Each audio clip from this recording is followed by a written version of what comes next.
Ja, sedanji predlog zakona o dolgotrajni oskrbi ima nekatere prednosti in se približuje razvojnim trendom drugih evropskih zakonov.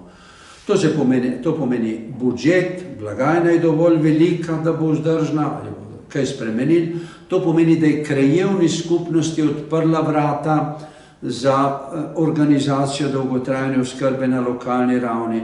To pomeni, da je vsakemu človeku dala na izbiro, kakšno storitev bo izbral, ali denarno plačilo, ali oskrbo na domu ali inštitucijo.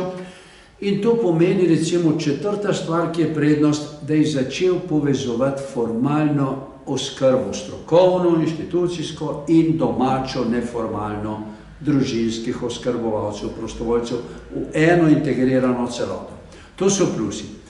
Pri večini teh stvari bo pa potrebno večja ali manjša dopolnila, da bo zakon dobro deloval v praksi in da bo res podoben drugim. Recimo, pri lokalni skupnosti občini bo mogel zakon predvideti pa omogočiti sredstva za investicije in infrastrukturo. Te 2/3 občin slovenskih, ki nima svojega doma, ne morata narediti doma pa infrastrukture, mreže, oskrbovalnih programov s svojim denarjem, ker tega nimata. To mora poskrbeti država, za to prav tako predvideti in poskrbeti enakopravno za vse državljane kot posamezniku za oskrbo. To je eno večje področje popravkov. Med storitvami, ki jih zakon predvideva, so predvsem telesne, zdravstvene, je nujno vnesti, tako kot je tudi že do zdaj bilo in imajo vse evropske države, med storitve psihosocialno pomoč.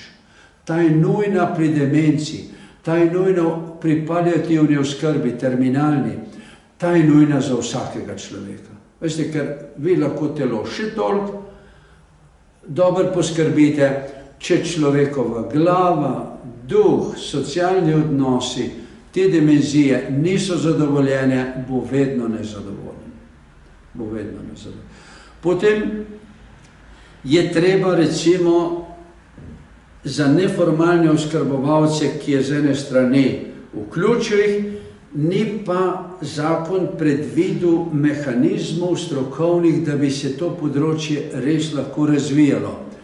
Konkretno, recimo, treba bo vnesti lokalnega krajevnega koordinatorja, ki bo organiziral, skrbel, usposabljal neformalne oskrbovalce, ker če ne bodo prepuščeni sami sebi, kot so zdaj, dobili bodo tiste 80, 100 ali pa 300, 400 evrov, ali pa še se bodo zaposlili minimalno plačo za 4. in 5., prepuščeni pa bodo sami sebi. Mi to delamo na Inštitutu Antona Trstenjaka, te tečaje in organiziramo neformalne oskrbovalce v Sloveniji, podobno kot jih drugod v Evropi. Imamo veliko izkušenj, kaj se lahko za zelo, zelo majhne denarje, skoraj nikakršne denarje naredi z dobro strokovno pomočjo in koordinacijo, ker postane stroka pomoč za samopomoč ljudi, kot sem že prej rekel. Potem bo treba vključiti, ker je zakon ni omenil prostovoljstvo. Prostovoljstvo za zdravo staranje kot preventiva, ampak ta ne bo šel v ta zakon verjetno.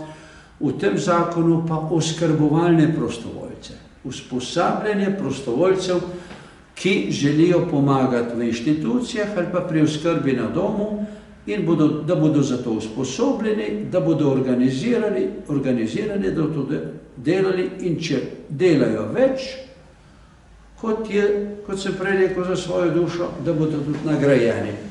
Take in še nekaj takih popravkov, neusodnih, vse se to da dobro narediti, je potrebno v zakonu, da bo slovenska dolgotrajna oskrba stekla dobro v svojem razvoju, tako kot je dobro tekla pred 50 leti po zaslugi genialnega in prizadevnega zdravnika dr. Bojana Acceta.